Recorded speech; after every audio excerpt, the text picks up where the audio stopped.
Bonjour tout le monde, ravi d'être ici. Alors comme Pierre a un peu annoncé, j'étais content de donner suite à son invitation pour parler de mes travaux de recherche, essayer de les rendre un peu plus accessibles et surtout stimuler un peu le débat sur un sujet d'actualité.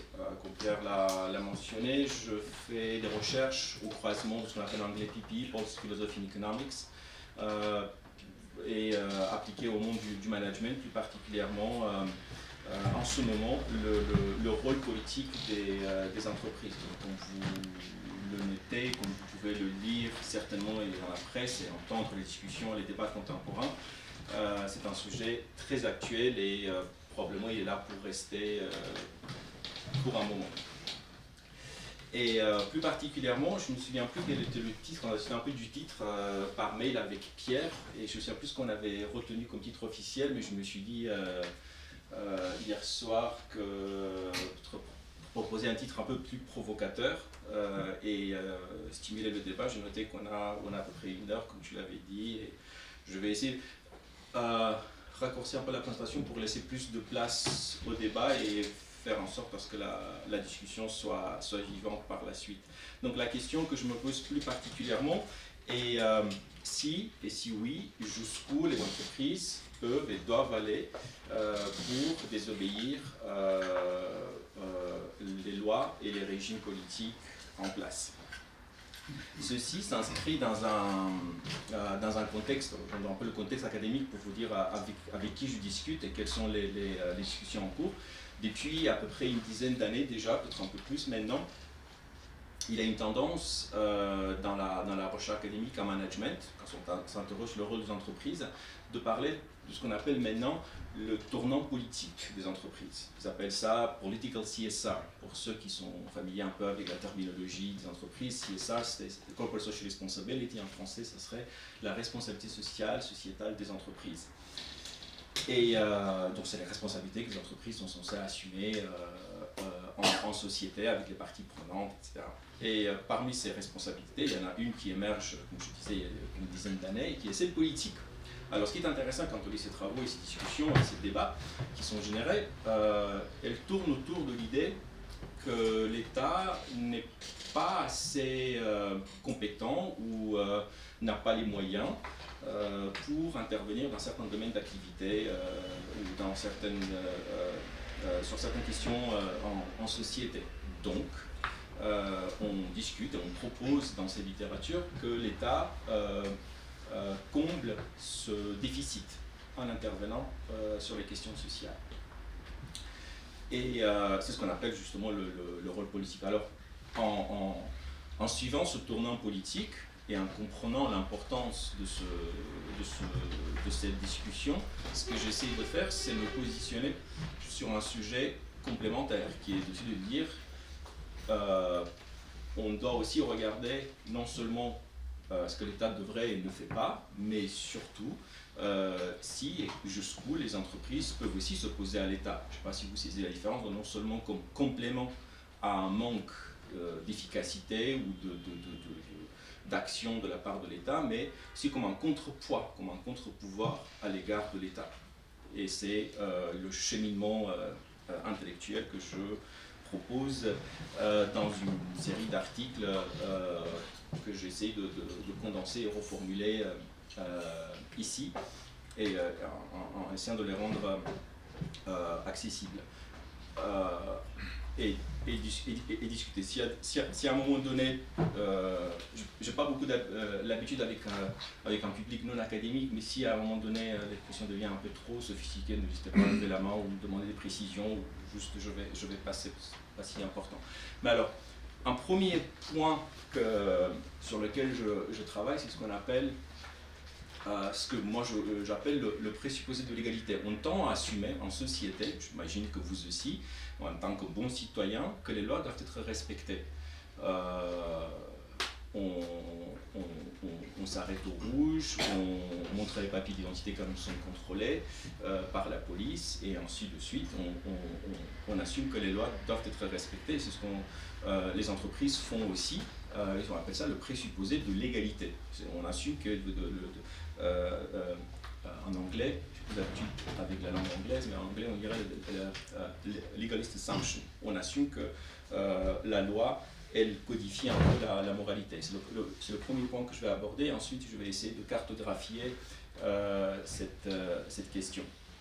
J'appelle ce présupposé légaliste dans la responsabilité sociale des entreprises, sans rentrer dans les détails un peu trop académiques de la discussion, mais ce qui est important quand même de retenir comme base de discussion, c'est que depuis les années 50-60, depuis qu'on commence à parler des responsabilités sociales des entreprises, on assume qu'à la base, une responsabilité d'entreprise est la légalité. Et c'est très intéressant, ceci vient aussi de la part de ceux qui défendent l'idée que les entreprises ont des responsabilités sociales, mais aussi de la part de ceux qui critiquent l'idée que les entreprises doivent avoir des responsabilités sociales.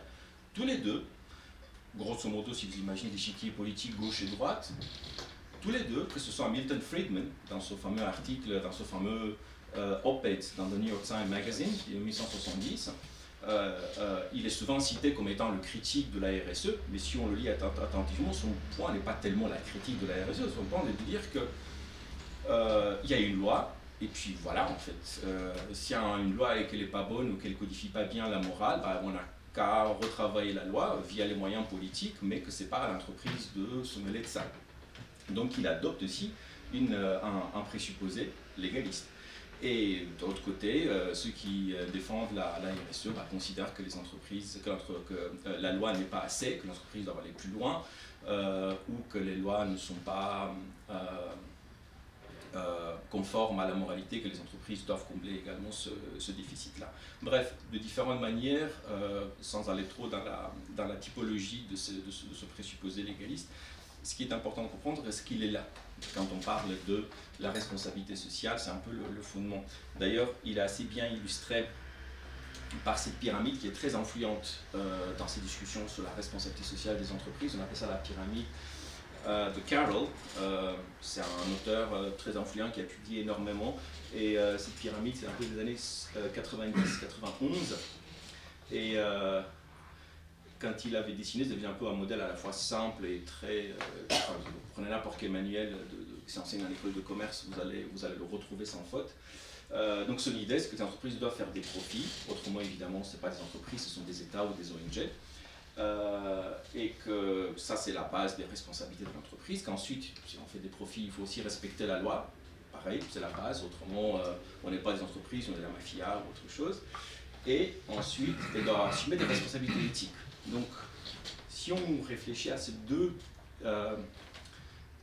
niveaux, le deuxième et le troisième, responsabilité légale et responsabilité éthique, on voit que les responsabilités éthiques viennent après, sont conditionnées par le respect préalable des responsabilités légales. Donc on assume par défaut, comme on assume par défaut qu'on trouve à faire des profits, qu'il doit exemple respecter la loi et puis par-dessus, elle doit aussi agir un peu de manière éthique et puis après faire de la charité, comme il appelle ça, be corporate citizen. Le point que je soulève en regardant cette pyramide et l'ensemble, le corps de réflexion sur ce sujet, est de regarder ces deux niveaux de la pyramide et de dire que c'est incongru, surtout quand on regarde avec des yeux de la philosophie politique, où ce n'est pas la loi qui conditionne l'éthique, mais c'est plutôt vice-versa. Autrement, on n'aurait pas de révolution, autrement, on n'aurait pas de moyen de critiquer le cadre légal en place. On ne peut pas assumer que par défaut, toute loi, tout régime politique est forcément légitime et forcément éthique. Il doit avoir un moyen à un moment donné de pouvoir le critiquer, d'inverser ces pans de la pyramide. Bref, tout ça pour dire que ce qu'on assume comme étant dans ce monde du management de l'entreprise, qu'on assume comme étant donné que l'entreprise respecte la loi, il me paraît important de révisiter et de regarder à travers de la philosophie politique pour renverser ces deux paradigmes. Il y a Il y a une autre dimension qui paraît importante, il y a deux dimensions supplémentaires qui paraissent importantes, qui rend ce sujet un peu plus concret et actuel. C'est ce qu'on peut constater depuis quelques dizaines d'années. Il est difficile de mettre un jour précis, mais je pense que c'est une intuition que vous devez corroborer également. C'est l'idée que notre société, si on la compare avec la société des années 90, après la chute du mur par exemple, elle est davantage politisée. Nos questionnements, les questionnements qui étaient jadis techniques, les questions environnementales, les questions sanitaires, les questions même sociales, tout tend à être politisé. Et plus particulièrement l'entreprise. C'est ces moments où avant, dans les années 90, on pouvait dire business is business, c'est un paquet de pâtes, c'est un paquet de pâtes, il est de gauche, il est de droite, c'est juste un truc comme ça. Et aujourd'hui, spontanément, on se pose la question, on s'interroge, est-ce qu'il est de gauche, il est de droite, du bon côté, du mauvais côté. Il y a une tendance à la politisation. Un dentifrice n'est plus un dentifrice, ça peut paraître étrange, mais en tout cas c'est le sentiment quand on lit les journaux, quand on regarde la myriade des cas, des scandales, des controverses, des débats, à savoir si c'est bien ou si c'est mal, si ça a été bien fait, si c'est... Il y a une politisation. Et on peut discuter de tous les pans de la société, mais plus particulièrement ce qui m'intéresse, c'est les questions liées à l'entreprise. Il y a un deuxième phénomène contemporain qui rend ce que je venais de dire avec le processus légaliste un peu plus important. Le deuxième phénomène, c'est ce que moi j'appelle la polarisation. Pareil, c'est quelque chose que vous devez avoir un peu l'intuition, qui se passe un peu dans la vie de tous les jours. C'est que non seulement les questions sont politisées, les questions sociales, environnementales, même techniques, les questions liées à l'ingénierie ou tout ce qu'on pouvait imaginer purement descriptif et technique, ça devient très politique. Et polarisé. Ça veut dire qu'il faut prendre parti. Il y a moins de nuances, parce qu'il n'y a pas de nuances, mais ça peut être un peu exagéré, caricaturé, mais il y a moins de nuances à mon sens. Et on est invité à prendre parti. Vous devez être d'un côté ou d'un autre. Si vous avez un peu de réserve, vous dites, moi je suis un peu neutre, je ne me positionne pas vraiment, t'es contre. On assume que tu es contre le courant dominant par rapport à ce qui est assumé couramment. Donc il y a ces deux phénomènes, politisation et polarisation, qui accèrent cette tension entre les deux niveaux que je montrais auparavant, dans les diapos d'auparavant, entre la légalité et la moralité.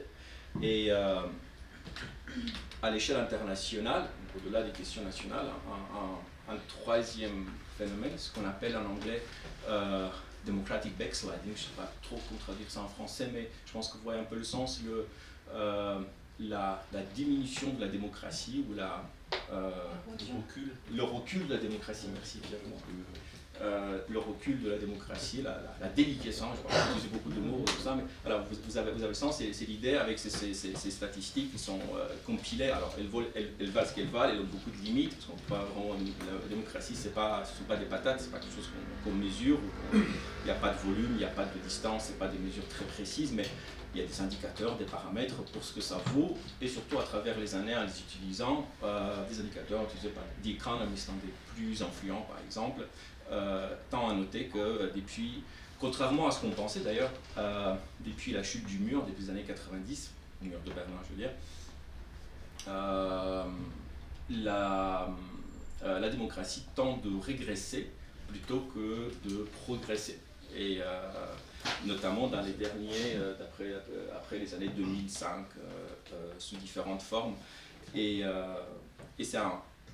c'est pour dire qu'au niveau international, vous avez un troisième élément qui rend ce sujet dont je vous parle un peu plus actuel et présent. Maintenant, étant donné ce cadre de discussion, que j'espère correspond ou, à vos intuitions également, donc on parle à peu près de la même chose, le pas suivant que je voulais faire est celui de cartographier les conditions dans lesquelles on peut désobéir à l'entreprise. Alors, il y a déjà des travaux et des discussions à beaucoup de niveaux dans le monde de l'entreprise sur cette politisation sur la perméabilité de la frontière entre affaires et politique. Et il y a des discussions sur le lobby, sur le fait que les entreprises s'engagent dans la vie politique et essayent d'influencer la loi en leur faveur par rapport à leurs intérêts, de faire en sorte à ce que certaines lois correspondent mieux à leur business en particulier. Il y a déjà des discussions sur le fait que des employés individuellement décident de protester, de s'opposer dans des circonstances particulières par rapport à quelque chose que l'entreprise fait et qui est contre leurs valeurs. Il y a des discussions depuis longue date sur la désobéissance des individus, la désobéissance civile.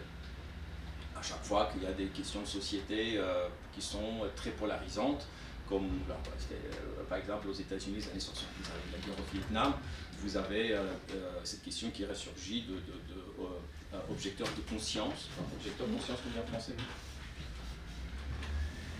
Donc ces trois questions existent déjà. Donc par rapport à ces trois éléments, j'essaie de placer dans la discussion la question de l'entreprise parce qu'elle me paraît des points communs avec les autres évidemment, parce qu'on parle de beaucoup des mêmes choses, mais il y a des exemples particuliers, des cas d'études qui émergent dans les dernières années qui ne correspondent pas à aucun de ces trois pans. Donc c'est des cas qui sont un peu plus spécifiques et qui doivent être capturés dans la discussion et dans les débats par ce que moi j'appelle la désobéissance des entreprises, donc par une quatrième dimension. Alors c'est pas, pour une sorte de disclaimer, c'est pas pour personnifier l'entreprise, pour dire l'entreprise est une personne et qu'elle doit désobéir comme un individu. On fait bien la distinction entre l'institution et les dirigeants de l'institution, par exemple. Mais il reste qu'il y a quelque chose de spécifique dans la désobéissance de l'entreprise, dans la mesure où on utilise les ressources de l'ensemble de l'entreprise. Donc le dirigeant décide d'utiliser les ressources de l'entreprise, les mobiliser à des buts politiques. Et des buts politiques pour s'opposer à l'État. Et ça, c'est différent et de la désobéissance d'un employé isolé, de la désobéissance d'un individu lambda en tant que citoyen. Et c'est aussi différent de le fait d'utiliser les ressources de l'entreprise pour les intérêts directs de l'entreprise. Donc il reste quand même ce quatrième élément qui me paraît important aussi. J'espère vous avoir pas trop perdu avec cette partie théorique, mais on va arriver un peu plus vite aux exemples. Un dernier élément qui permet de cadrer la discussion, les conditions. Il y a deux choses, je pense, majeures à retenir dans ce que je voudrais dire maintenant. C'est que je fais la distinction entre des situations où il est permis pour les entreprises de désobéir et des situations où il est requis pour les entreprises d'obéir. Donc moralement requis pour l'entreprise d'obéir et il n'est pas obligatoire, il n'est pas nécessaire d'un point de vue moral, j'entends, mais il est acceptable et tolérable.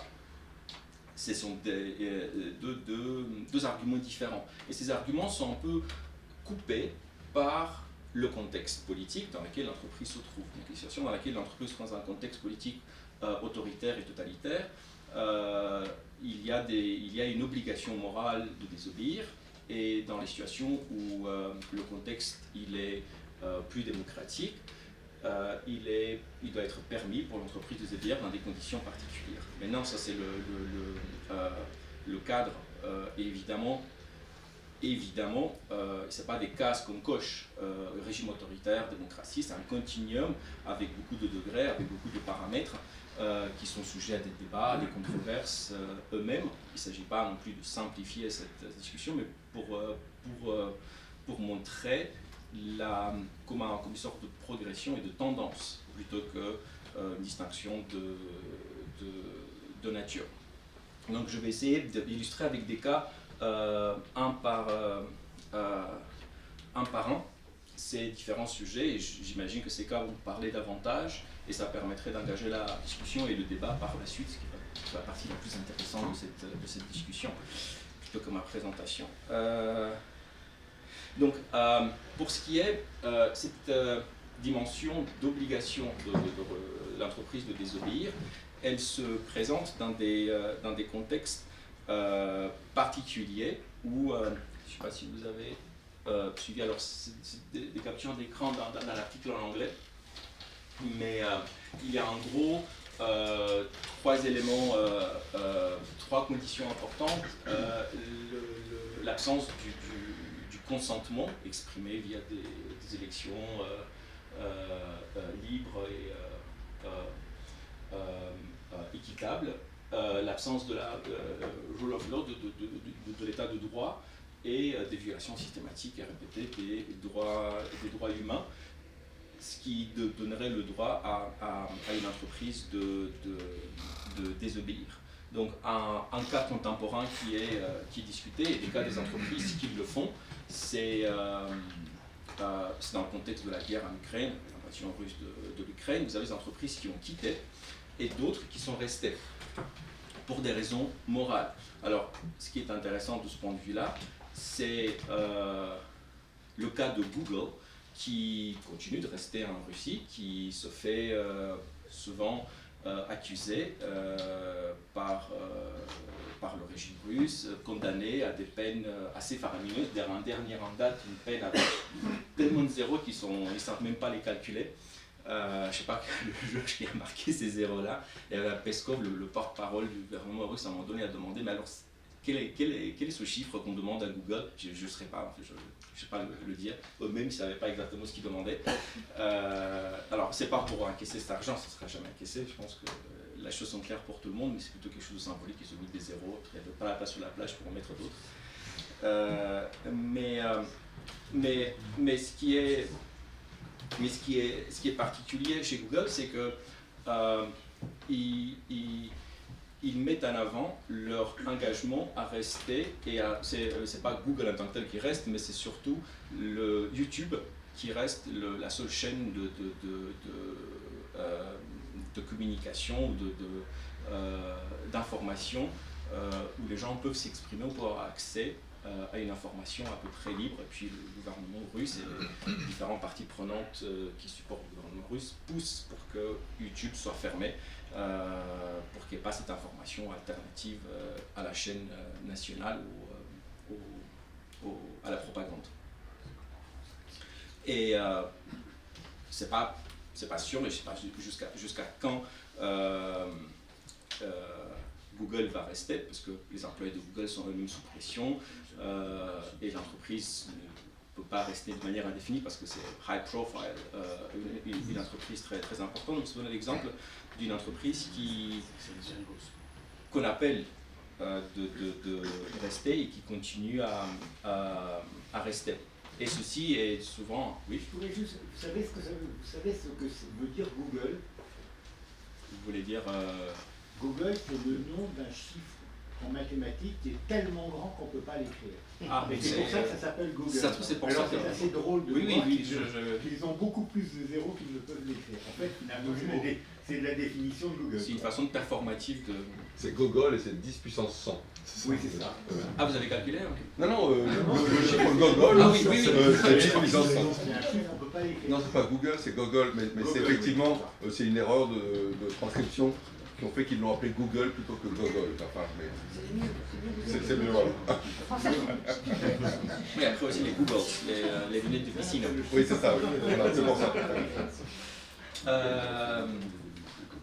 Oui, alors voilà, dans la discussion, il y a souvent un contraste qui est fait avec des entreprises françaises de la famille Muliez, Auchan, Leroy Merlin, Decathlon et compagnie, qui pendant des moments, certaines sont restées, et des prises de position, notamment de la part d'Auchan qui continue à rester en Russie, et le fait de rester, c'est une prise de position qui est radicalement différente de celle de Google et qui est discutée dans la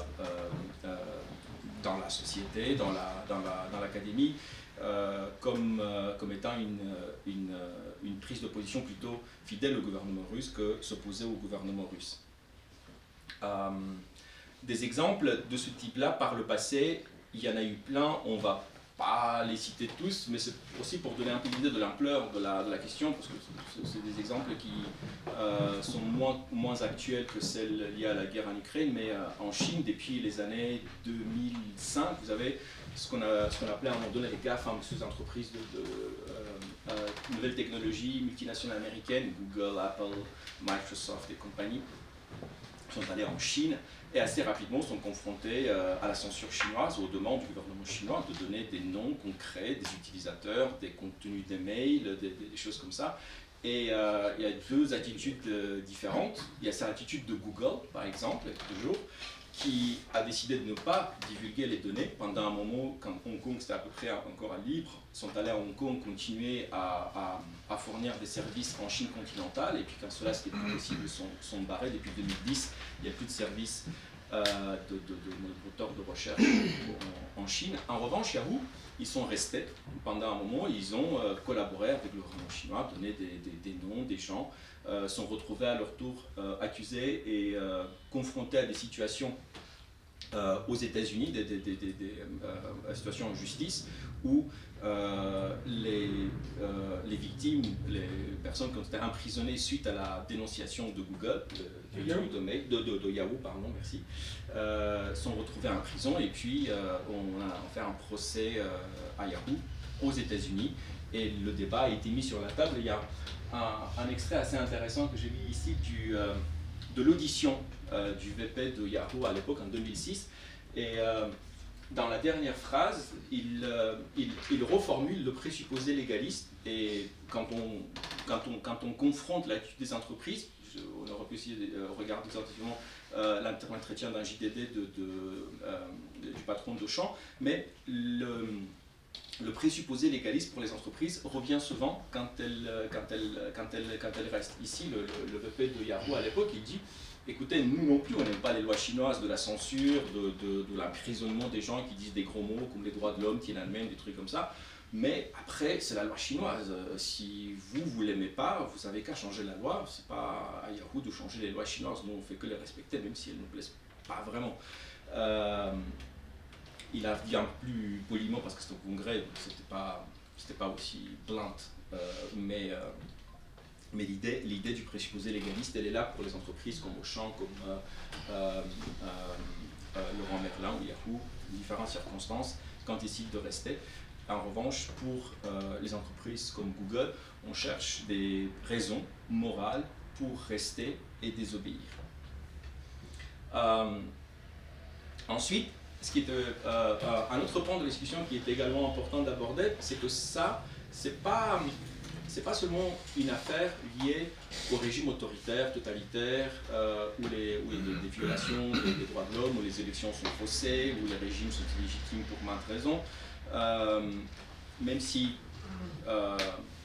cela est le cas dans ce contexte-là, mais il y a aussi la place pour désobéir les gouvernements aussi dans des contextes où, dans un contexte démocratique où le gouvernement est légitime, et dans ce cas-là, on ne rejette pas la loi parce qu'elle provient d'un gouvernement illégitime. Vous voyez ça un peu comme une boîte noire. C'est parce que je dis quelque chose qui va pas? Non. C'est faux. Parce que ces discussions que je mettais sur la table étaient celles d'une boîte noire où on décide que le gouvernement est illégitime, et puis tout ce qui sort de là, toute la production légale, législative, tout ça est illégitime également. Ça va avec cette théorie de désobéissance. En revanche, il y a une autre forme de désobéissance qui est celle des lois spécifiques. Donc on accepte la légitimité du gouvernement, on accepte la légitimité du régime politique, on considère que cela est produit d'une manière légitime. Et en revanche, on peut désobéir des lois en particulier. Il y a des lois qu'on considère profondément immorales, qui vont contre nos valeurs, qui ne s'inscrivent pas dans nos cadres de pensée morale. Et à ce moment-là, on peut décider de désobéir ces lois-là, tout en respectant le cadre plus général, le cadre politique. Et ça, c'est souvent le cas dans les régimes un peu plus démocratiques que celles que je viens de mentionner. Et dans ce cadre-là, cette idée du présupposé légaliste que je mentionnais dès le début de mon intervention et qui était illustrée avec les attitudes de Auchan et Yahoo ici et là, ne fonctionne plus. Cette idée que la loi fonctionne comme un paratonnerre moral. C'est qu'il suffit de respecter la loi et de dire après, moi je respectais la loi. Non, elle est bonne, elle n'est pas bonne, c'est pas le sujet, justement, je respectais la loi. Si vous avez un problème avec ça, c'est pas avec moi, c'est avec la loi, mais moi je l'ai respecté. C'est ce qu'on appelle, ce que j'appelle un paratonnerre moral, où on n'a pas de soucis moraux à se faire dès lors que la loi est respectée. Donc dans ce cadre-là, dans ce cadre spécifique-là, cette idée ne fonctionne pas.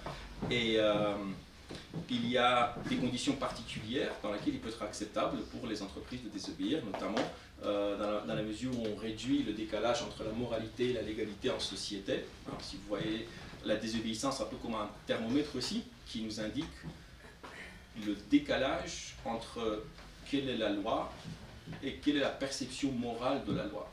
Plus la loi et la morale se superposent, moins il y a de raisons de désobéir, parce que tout le monde adhère moralement aux lois qui sont en place. Il n'y a pas de marché noir. Enfin, concrètement, on peut aussi le marché noir comme un indicateur de ce type-là. La taille du marché noir est aussi un indicateur approximatif, certes, parce qu'il y a d'autres paramètres évidemment, mais un indicateur approximatif du décalage de la perception morale de la loi. Le fait de désobéir permet de réduire ça et de avoir moins de dissonance morale avec la loi. Une deuxième condition, c'est le fait d'accepter les pénalité. On peut être en désaccord avec une loi, mais comme je disais, tant qu'on accepte le cadre, il faut accepter l'idée qu'on puisse être puni. C'est quand quelqu'un qui monte dans un bus, il considère que les tarifs sont trop élevés, un acte de désobéissance, je n'ai pas le billet pour le bus, mais après, s'il y a un contrôle, je paye, parce que c'est ça le cadre légal. Je veux montrer que les billets sont trop élevés. Et la troisième chose, la proportionnalité entre l'acte, les conséquences de la désobéissance et l'objet de la désobéissance, et qu'elle ne soit pas trop décalée. À travers quelques exemples, je voulais illustrer ça un peu. Le point du décalage, vous le voyez à maintes égards, même aujourd'hui, avec beaucoup d'entreprises qui désobéissent, et qui historiquement ont désobéi des lois spécifiques qu'ils considéraient immorales et que la société plus large considérait comme immorales. Vous avez, dans les années 70, ces laboratoires Abbott aux États-Unis qui refusaient de se conformer à la régulation sur l'aspartame, sur le sucre artificiel. Dans l'idée qu'il y avait trop de sucre normal dans les boissons habituelles et qu'ils souhaitaient le remplacer par l'aspartame. Et ceci n'était pas parce que ce n'était pas conforme à la régulation de la FDA, c'était illégal, mais ils le faisaient quand même. Puis, dans les années 90, il y a une autre affaire avec Kellogg's qui avait violé une loi sur l'égalité au travail homme-femme, en empêchant aux femmes de travailler dans des situations où femmes enceintes, étaient exposées au plomb et au saturnisme pour les enfants. Ils considéraient que c'était la loi, elle était immorale dans ces contextes-là, et ils ont explicitement désobéi à ça. Puis les années 90, d'autres affaires avec Walmart qui vendaient systématiquement en sous-coût de production, ce qui était illégal à l'époque, considéraient qu'il n'y avait pas de raison de se conformer à cette loi-là. Puis des exemples comme ça, il y en a plein, et encore plus aujourd'hui qu'avant. Une situation deuxième condition qui peut être illustrée par quelques affaires assez retentissantes sur la création volontaire des pénalités. Je ne sais pas si vous avez suivi ça, mais c'était à un moment donné, en 2016, il y a eu un attentat aux États-Unis à San Bernardino, un attentat sur des prémices islamistes où quelqu'un a tué des gens et puis il a été lui-même tué. Et puis la FBI a trouvé derrière un téléphone. Surtout le téléphone était un Apple et qui était verrouillé. Donc j'étais un peu curieux de voir ce qui était un peu dedans pour savoir s'il y avait des complices, d'autres armes, d'autres attentats, d'autres projets, des trucs comme ça. Et ils vont demander gentiment à Apple de déverrouiller le téléphone. Et puis Tim Cook dit en fait non, je ne veux pas le faire, c'est contre la politique de Apple. c'est quelque chose qui va à l'encontre des valeurs de Apple, de la vie privée, et on ne va pas le faire tout en comprenant l'intérêt que vous avez pour ça, tout en étant en désaccord avec ce qui s'est passé, et en comprenant qu'il peut y avoir des conséquences plutôt négatives. Mais le principe de la protection de la vie privée va au-delà du tout, il est inviolable, il n'y a pas de conditions pour ça, et on ne le déverrouille pas. Ce qui est encore plus intéressant, c'est que FBI aux États-Unis se plaint auprès de la justice, donc gagne des procès. Donc il y a des juges qui ordonnent à Apple de déverrouiller ce fichier de téléphone. Plusieurs fois, il y a plusieurs cours, deux cours de justice différentes qui le font. Et Tim Cook refuse à chaque fois, il dit à la Cour suprême, on peut mettre en prison, mais je ne vais pas le faire. Ils vont voir les ingénieurs d'Apple qui s'alignent avec Tim Cook, l'ensemble de l'entreprise se range derrière lui dans la presse, dit on va aller en prison, ça va finir comme ça, mais on ne va pas déverrouiller le fameux téléphone. Donc on accepte les pénalités. On nie pas l'état de droit aux États-Unis, on nie pas la légalité du régime en place, c'est juste la loi en question, cet ordre de justice. Nous on est en désaccord avec ça et on paye ce qu'il faut payer, mais on ne va pas le faire, quoi qu'il en soit. Vous êtes curieux de savoir, pour ceux qui ne savent pas comment ça s'est fini, n'est-ce pas? Je le sais, il y a combien? Voilà. Alors, ils ont trouvé un hacker apparemment russe qui a réglé le problème. Et la question, il n'y avait pas grand-chose dans le téléphone, mais ils l'ont déverrouillé par leurs propres moyens. Du coup, ils ont drop the case et ça a fini comme ça. Donc, suspense levé.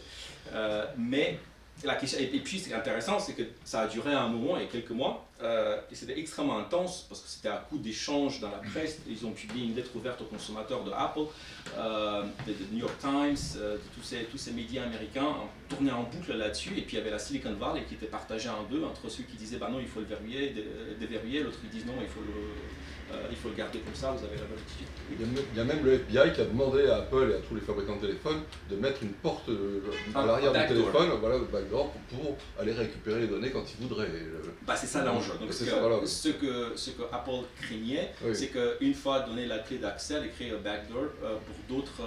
Donc ce n'est pas le cas particulier qui leur posait le cas problème. Plus que ça, c'est les conséquences à long terme sur la vie privée, ce qui explique dans cette fameuse lettre, toujours en ligne, cette fameuse lettre adressée aux consommateurs d'Apple en 2016.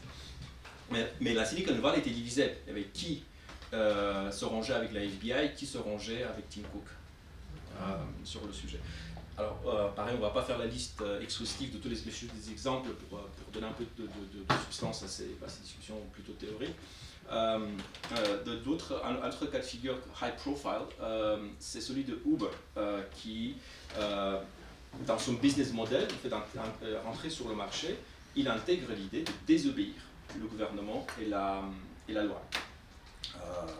Parce qu'il rentre dans un monde où les services de transportation de transport de personnes, sont réglementés et il n'y a pas la place pour des plateformes comme Uber, pas la place pour des plateformes comme Uber. Et dans ces conditions-là, il rentrait sur le marché, il bousculait le système légal en place et avec l'espoir qu'à un moment donné, avec le support public, il y aura aussi un changement de loi. Mais pendant un moment, systématiquement, Uber rentrait d'une manière illégale sur le marché.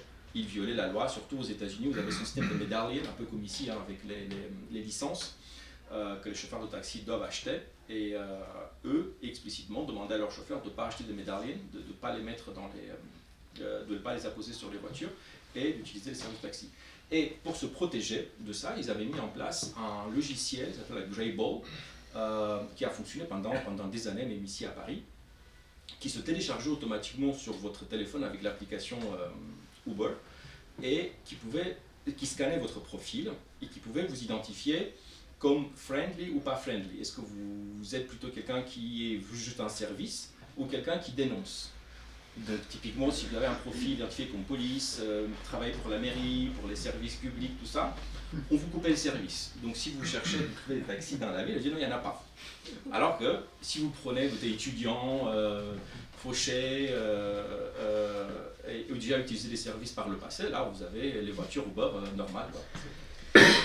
Donc ils téléchargeaient ça, ils atterrissaient, et puis les gens commençaient à s'apercevoir. Ça a été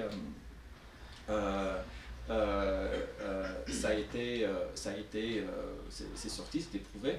Et il y avait aussi un système de remboursement des amendes, pareil toujours dans le cadre du respect de la loi. Donc il y avait des consignes claires pour les chauffeurs, dans la mesure où ils reçoivent des amendes des autorités publiques pour transport illégal de personnes, ils les envoient au Uber les rembourse et mis comme avant.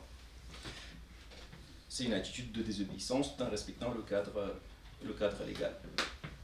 Enfin, dernière chose, c'était la question de la proportionnalité. Et pareil, beaucoup d'exemples peuvent illustrer ça. Un exemple assez en vogue à un moment donné dans les années 2000, c'était Napster, c'est une entreprise de partage de vidéos, des fichiers audio, mais qui a révolutionné l'industrie de la musique. Alors, est-ce que pour vous, maintenant, aujourd'hui, ça paraît normal de télécharger je sais pas, Apple, Spotify, Amazon Music, ça c'était illégal avant Napster. Et Napster est entré sur le marché d'une manière illégale afin de bousculer ce marché et puis pour considérer que la loi était immorale. Depuis Napster, ils ont fait faillite, Napster n'existe plus. Mais l'idée a survécu et nous en sommes aujourd'hui avec un modèle d'affaires qui est complètement révolutionné grâce à Napster. Et le point qui est intéressant dans les différentes discussions, procès que Napster a dû subir avant qu'il fasse faillite, c'était systématiquement l'idée qu'ils ne vont pas plus loin que ce qui est moralement acceptable par rapport à la proportion de l'injustice provoquée par la loi et avec leur espoir de renverser la loi. L'idée de proportionnalité était sous-jacente dans l'attitude de Napster. Maintenant, pour conclure, je sais pas mon année avec c'est ce qu'on avait dit. Je vais conclure là-dessus et laisser la place pour le débat. Pour la discussion. Je pense qu'il y a quelques éléments d'autres que ça vaudrait la peine de retenir de cette discussion, mis à part ce cadre légal ce cadre introductif que j'ai mis en place sur le fait qu'il y a un présupposé légaliste, mais aussi qu'on vit dans un monde où qu'on le souhaite, qu'on ne le souhaite pas, que ça nous arrange pas, c'est plutôt un fait. Le chemin de neutralité, comme je disais à un moment donné, business is business, il est extrêmement fin, voire inexistant peut-être. Et que ça ne nous arrange pas toujours, il faudrait réfléchir quand, comment, dans quelles conditions les entreprises peuvent prendre position. Ce que j'essaie de faire ici, c'est de schématiser un peu, donner un peu quelques cadres de réflexion, mais il reste beaucoup de choses à faire et à préciser, à mettre le curseur pour chacune ici ou ailleurs, de mettre le curseur sur ce qui est moralement acceptable et moralement inacceptable. À plus forte raison pour les entreprises qui, pour les raisons indiquées précédemment, sont un peu dos au mur pour prendre des positionnements politiques. Donc difficile à s'extraire de ce marécage politique dans lequel on n'a jamais demandé de rentrer. Pour une entreprise, pas spécialement envie de se mêler à ça, mais une fois dedans, la question est comment, de quel côté on se met et pour quelles raisons, quelle attitude on adopte, quels sont les critères qu'on met en avant publiquement. Voilà, donc c'est ça le sujet. J'espère que ce n'était pas trop académique et que les exemples ont permis d'illustrer un peu mes propos. Je vous remercie beaucoup de votre attention. Je n'ai pas encore endormi, donc tout va bien.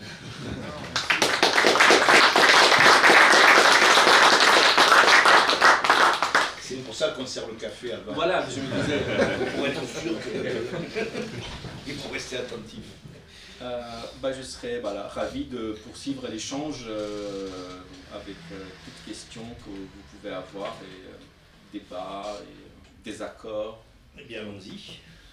Qui ouvre le feu? Cet attachement n'est pas le bon terme, des entreprises à un certain moralisme est quelque chose d'assez fluide. Je lis ce matin, virage en 180 degrés, Disney retire un personnage trans et met en scène une chrétienne.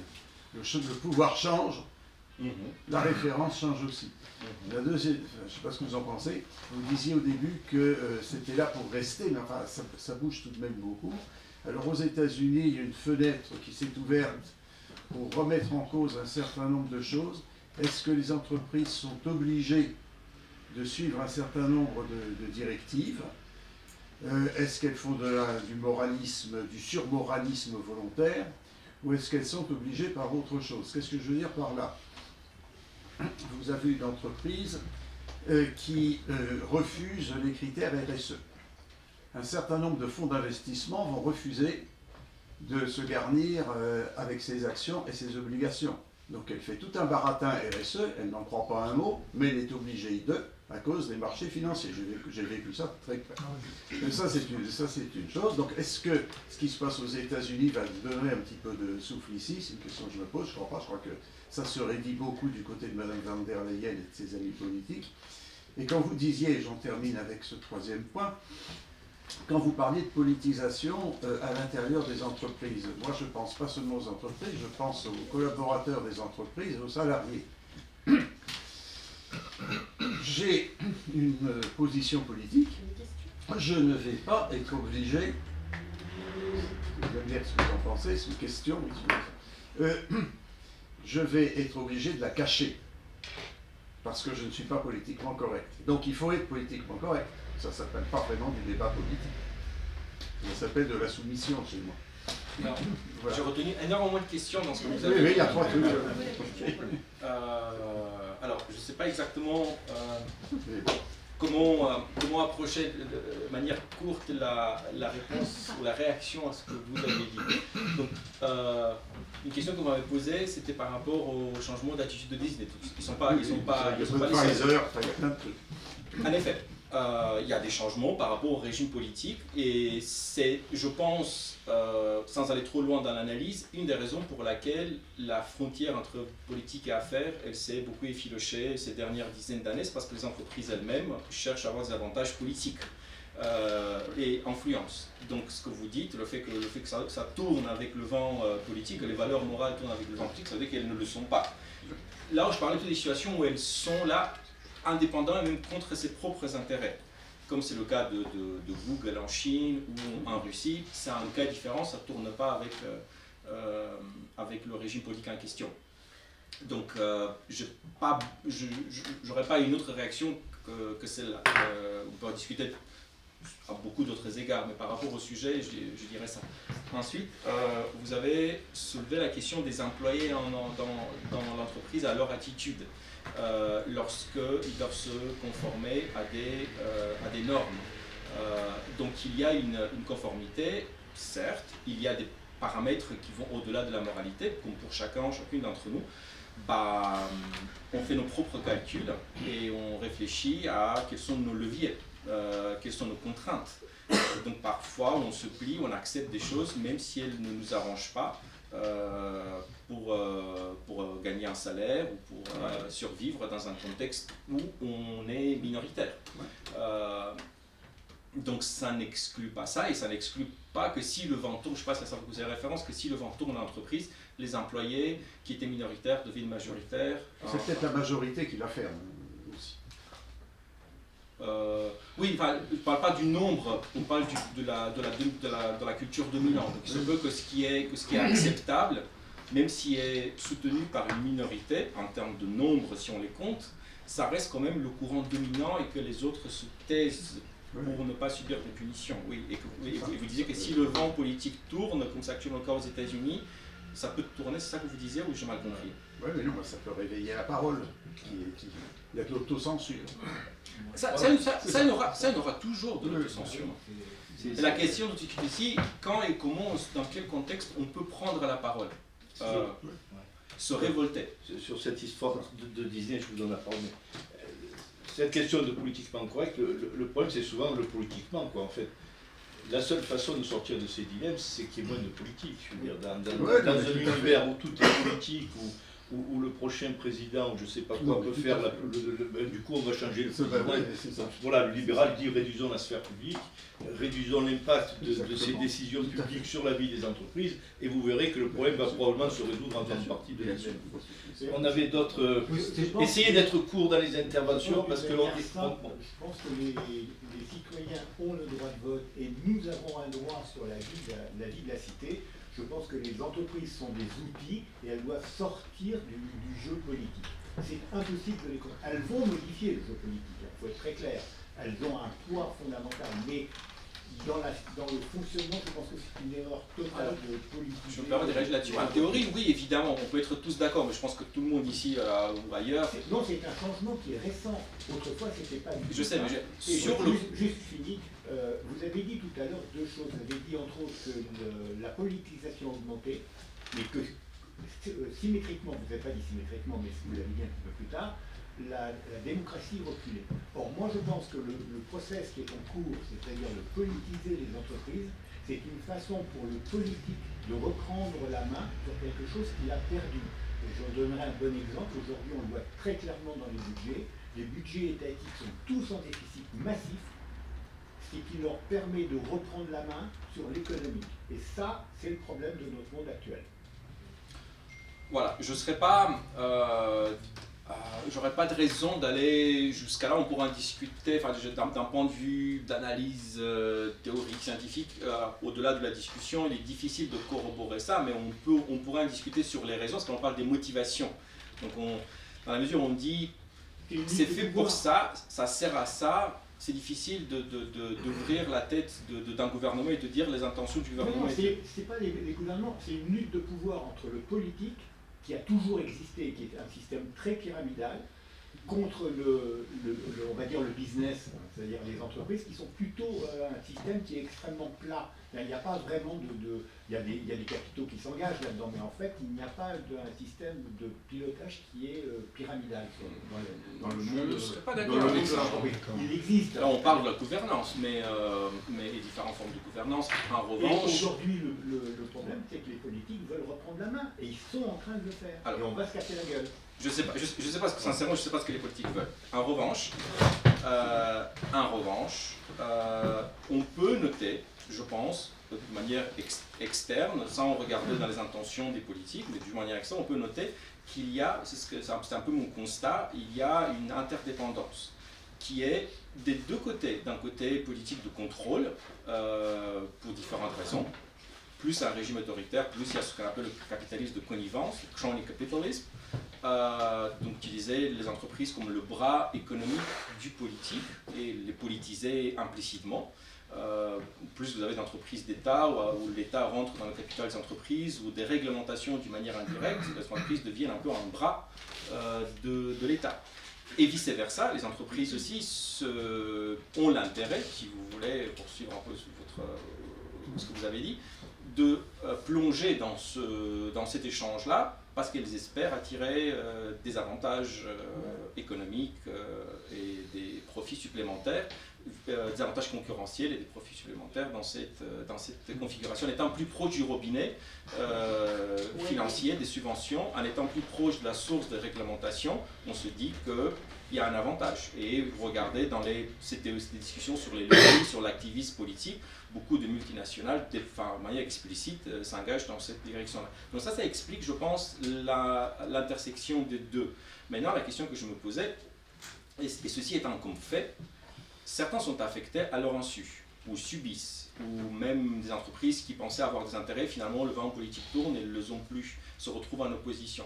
La question qui se pose dans ce nouveau monde, est quelle réaction morale les entreprises et sur quel levier moraux les entreprises peuvent réagir.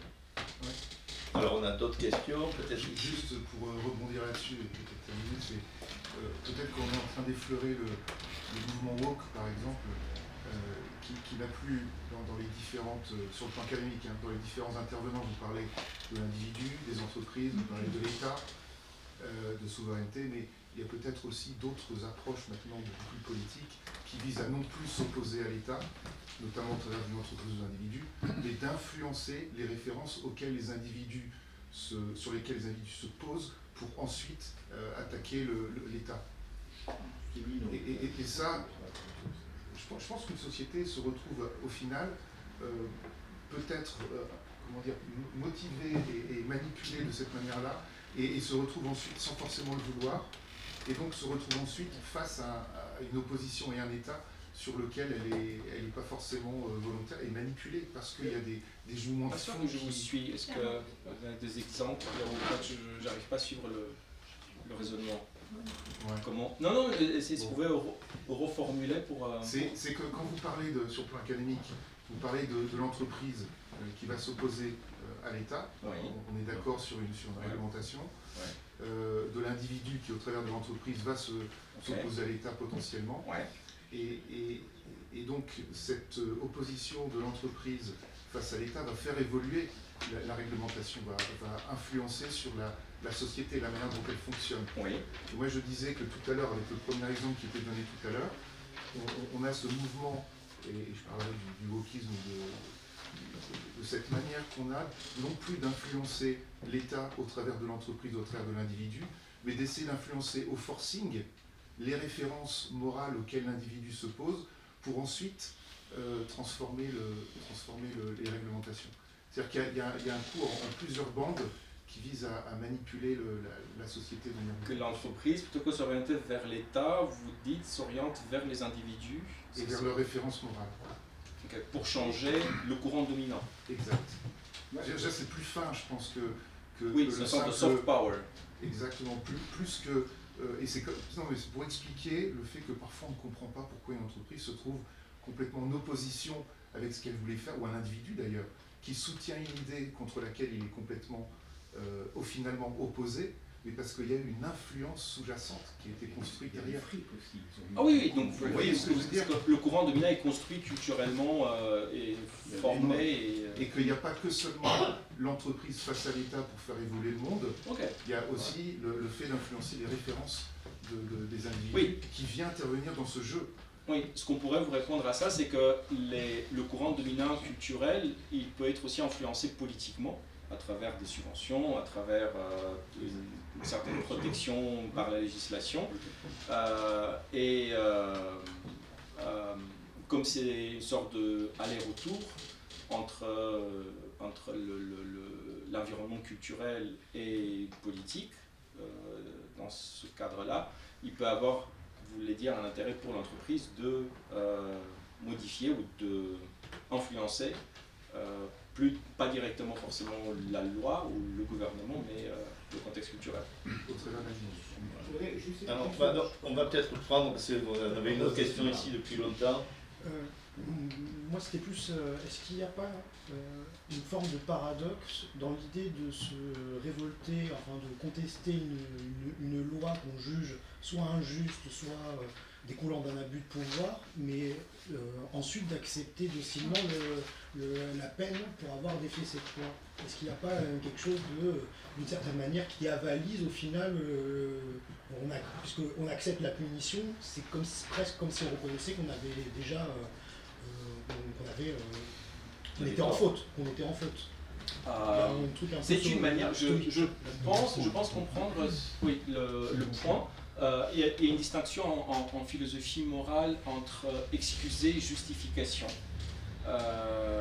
Quand on enfreint une règle, une norme, une loi, une réglementation, ce que vous voulez, la question après, est-ce que vous vous justifiez ou est-ce que vous excusez? Le fait de vous excuser, c'est que vous acceptez que vous avez quelque chose de mal, et quand vous justifiez, vous dites non, en fait, ce que je fais, c'était bien. Donc, je pense qu'il est concevable de payer une amende tout en se justifiant. Et c'est ça le point de la désobéissance, en disant que ce qu'on a fait, c'était juste, mais le fait de payer l'amende n'enlève pas la justesse de notre intention, de l'action que nous avons fait. En revanche, montre qu'on ne rejette que cette idée-là, mais pas le cadre en soi. Vous voyez ce que je veux dire? Oui. Donc je pense que c'est comme ça qu'on pourrait... il me semble concevable de accepter... Il y a aussi une distinction qu'on pourrait faire entre le niveau de la règle et le niveau méta. voyez l'exemple que j'avais pris à un moment donné avec le bus. Donc vous pouvez très bien ne pas payer le billet de bus et payer l'amende. Parce que l'amende, c'est au niveau méta, qui dit qu'est-ce qui se passe dans un jeu de foot. Quelqu'un commet une faute, parfois même d'une manière intentionnelle, en connaissant les règles du jeu, en disant je respecte les règles du jeu. Les règles du jeu, ça veut dire que si je tacle, je prends un jaune. Bon, carton jaune, je veux dire. Et là, je le fais, je fais mes propres calculs, je les fais parce que j'ai voulu ou pas, mais alors ça me respecte les méta-règles. Et que si jamais on ne me sanctionne pas, tant mieux. J'ai l'impression que ça s'applique effectivement au cas de figure où on est plus dans une sorte de test un peu vis-à-vis des règles ou de la loi, mais que si on se confronte on va dire, à des exemples un peu plus extrêmes de privation de droit ou d'empiètement sur des libertés fondamentales, si accepter le jugement, la punition, c'est une désobéissance un peu douce. Ok. Alors non, je pense que toute la distinction est entre les deux cadres que j'avais mis à un moment donné entre la désobéissance comme requise et la désobéissance comme acceptée. Dans un cadre où la désobéissance est requise, c'est que là on rejette l'ensemble du cadre. Et la requise parce que le cadre est une violation systématique des droits, par exemple. C'est un peu ce que vous avez mentionné dernièrement. Donc oui, une violation systématique des droits, ça ne justifie pas accepter le cadre. C'est comme, je ne sais pas, payer des amendes en Russie.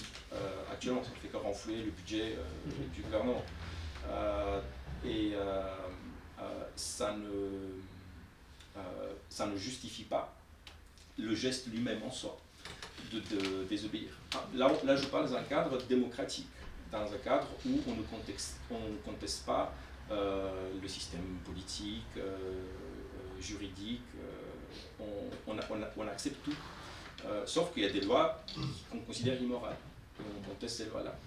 Comme ces personnes qui sont contre une guerre, sont pacifistes, sont objecteurs de conscience, tout va bien dans la société, sauf la guerre. Donc on se dit par rapport à ça, on accepte les conséquences à la prison, je pense que ça peut être complet.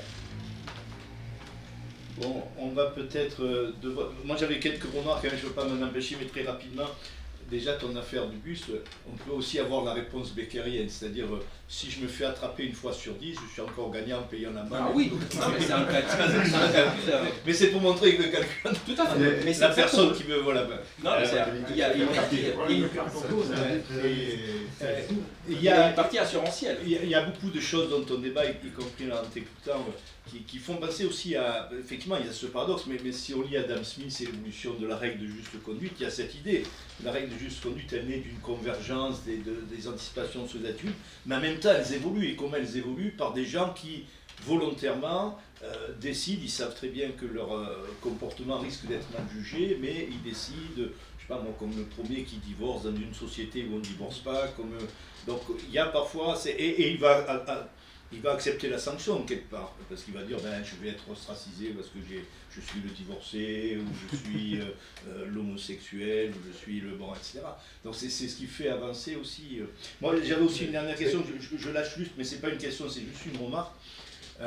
Sur ces questions de responsabilité des entreprises, j'ai vu un étudiant il n'y a pas longtemps sur la Tour Infernale, le film que j'ai fait regarder à mes enfants, parce que maintenant les gens ne le connaissent plus. Mais cette idée que justement, la légalité, le gars qui construit cette tour, il dit mais j'ai respecté toute la réglementation. Et il y a le problème de la connaissance, c'est-à-dire que l'entreprise qui est sur place, elle peut très bien savoir que la réglementation en place n'est pas suffisante, par exemple pour ce type de bâtiment, dans ce scénario, etc. Donc moralement, elle aurait dû faire plus. Et donc, je veux dire, ça c'est un autre aspect un peu dans l'autre sens. Ouais. De temps en temps, l'entreprise peut savoir ce qu'il faudrait moralement faire et elle peut s'abriter derrière le légalisme. Moi j'ai fait tout ce que la loi me... Voilà, il y a aussi... Voilà, mais enfin, il faut qu'on va continuer de discuter de ça autour de... Moi j'ai un vrai problème avec le côté moral. Il y a un vrai problème sur la morale.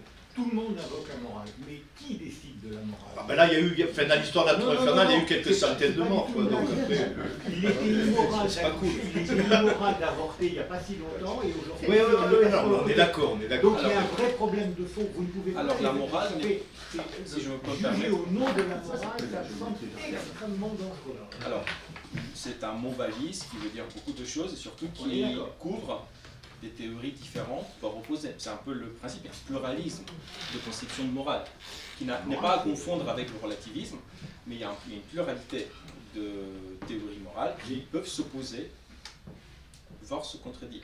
La morale, si on veut la définir de manière simple, c'est on tue pas, on Mais il n'y en a vole pas la morale avec un grand Après, M. c'est compliqué, hein.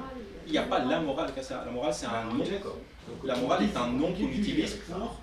pour remplacer la formule c'est bien. Mais maintenant, sous quels critères on juge Voilà. bien et mal, ces critères-là sont très différents. On peut en débattre, et différentes théories morales, à ce qu'on disait dans la discussion, parce que je n'ai pas pris assez de penser là-dessus, mais parce que mon attitude avec la discussion n'était pas d'utiliser un cadre moral spécifique en disant j'utilise un critère et ça c'est bien, ça c'est mal. C'était plutôt au niveau méta, en discutant des conditions de possibilité, quelle qu'elle soit quelle que soit la théorie Je morale. donne un exemple. La discussion qu'on a là, si on est dans un pays arabe très religieux, ça ne passe pas. Il n'y a rien qui passe. D'accord, mais ça c'est pas grave. Enfin, ça ne nous empêche pas de discuter. Donc on peut dire pauvre pays. On va faire la pause, merci Marianne.